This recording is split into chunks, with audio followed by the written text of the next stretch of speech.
What if a large asteroid was headed to Earth?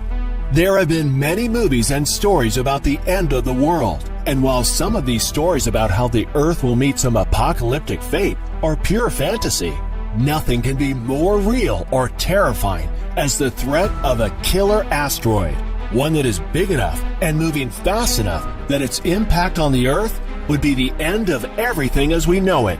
Everyone has heard about the asteroid that wiped out the dinosaurs 65 million years ago. Imagine sunrise on the last day of the Mesozoic era, 66 million years ago. Shafts of sunlight rake through the swamps and forests along the coast of what is now Mexico's Yucatan Peninsula.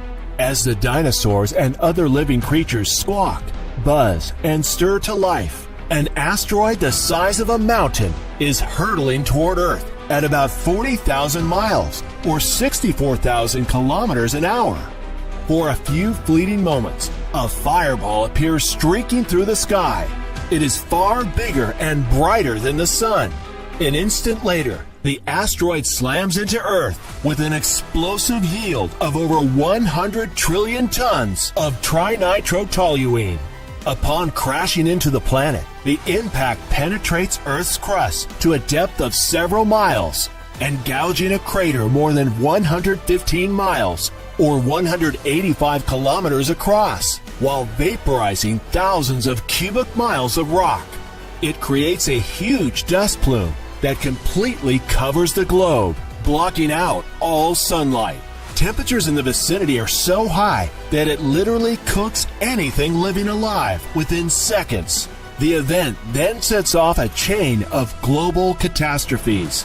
Is it possible this could happen again? And what could we do to stop an asteroid that would threaten most, if not all, life? We're not talking about a small meteor, but a very large asteroid about 6 miles wide. The difference between an asteroid and a meteor is that an asteroid is a much bigger rock than a meteor, but not as big as a planet or a moon. But a rock traveling towards the Earth at 30,000 kilometers an hour, it doesn't have to be big to create major damage. Consider for a moment the Chelyabinsk meteor. The explosion of the meteor, which occurred above the city of Chelyabinsk, helped bring the asteroid threat into a new realm of reality.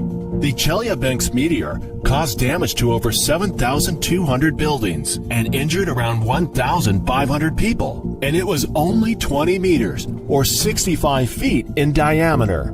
Now just imagine for a moment an object much bigger could be 1,000,000 to 1,000,000,000,000 times more powerful, but it would need to be a much bigger rock.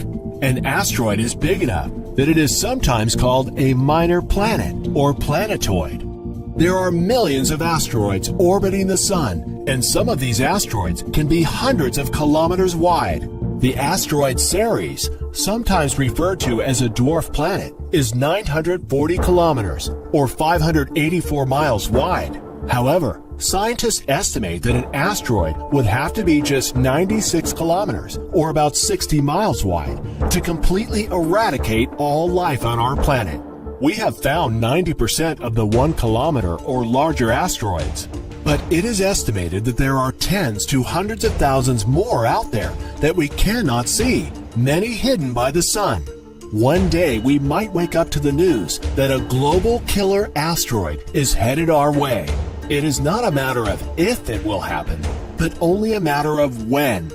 In real life, asteroids and comets that could hit Earth are called NEOs, or near-Earth objects, and these objects do pose a threat to life on the planet. Unfortunately, not all of the dangers are detectable. In fact, scientists sometimes only discover some of these nearby space rocks after the objects have already swung by and missed the planet. So if the end came suddenly by an asteroid, there is a good chance that we wouldn't know it was coming until it was too late. However, if we did have a warning, there might be little we could do about it. Deflecting an asteroid would have to be the first methods attempted if a giant space rock was discovered to be on a collision course with Earth. There have been some interesting ideas that have been thought of that might actually work to put an asteroid off its course with the Earth.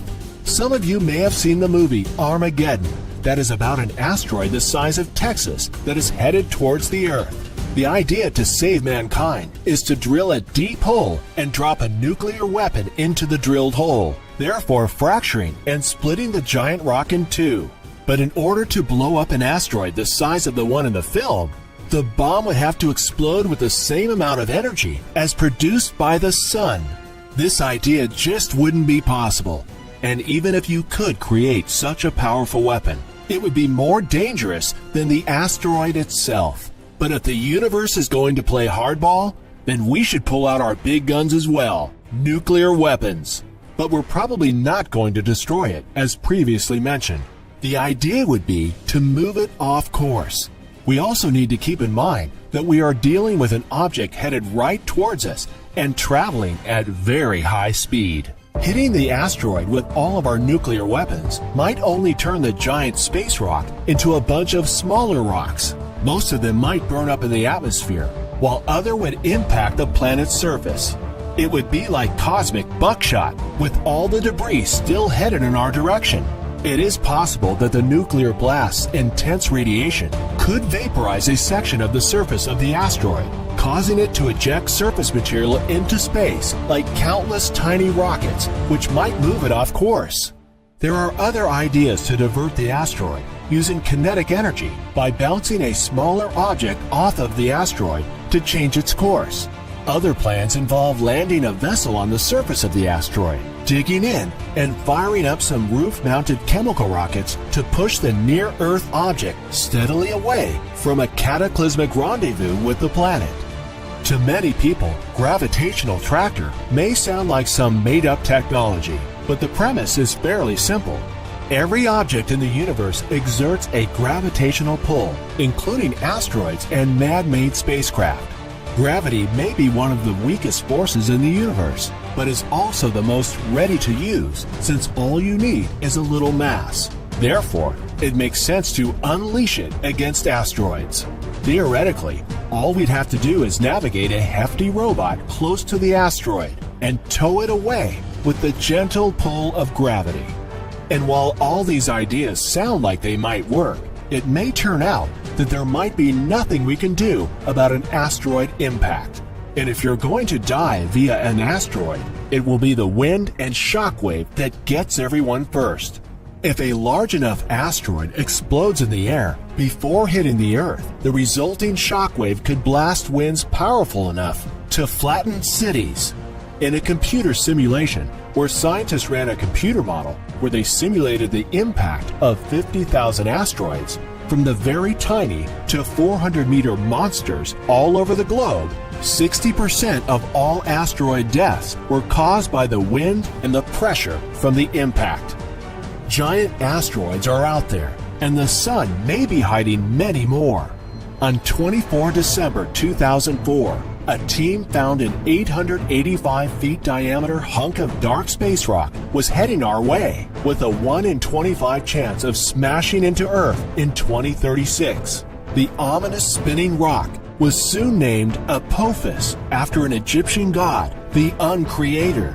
But the Jet Propulsion Laboratory, which tracks NEO orbits, soon refined the prediction down to a much less threatening 1 in 250,000.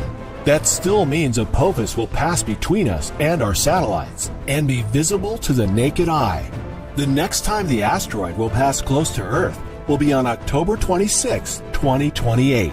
It is predicted it will be about 2.5 times the Moon's distance from Earth at its closest point. It is estimated to be about a mile wide and is traveling at a speed of 48,000 kilometers or 30,000 miles per hour.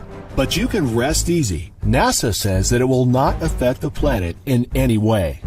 Bennu is another asteroid that whizzes past Earth every few years. In fact, there is a chance, although a slim one, that the asteroid will collide with Earth in the near future, less than 200 years from now. Bennu has a shape that looks a bit like a spinning top. It is roughly 500 meters or 1,640 feet in diameter and orbits the Sun once every 1.2 years or 436.604 days. Every 6 years or so, it comes very close to Earth. Although its small size, the damage it would create if it impacted the planet would be catastrophic. And even though these things are flying around out there close to our planet, so far, we're in no grave danger. NASA estimates that it has found 90% of the kilometer-sized, dinosaur-killing asteroids in our general vicinity. The medium-sized asteroids on the order of 450 feet in diameter are harder to spot, but can still cause significant damage.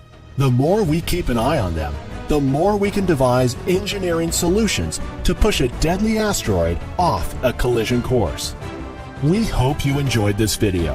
What would you do if you found out there was an asteroid headed to Earth? Let us know in the comments. And if you enjoyed this video, click the subscribe link to get notified of new videos.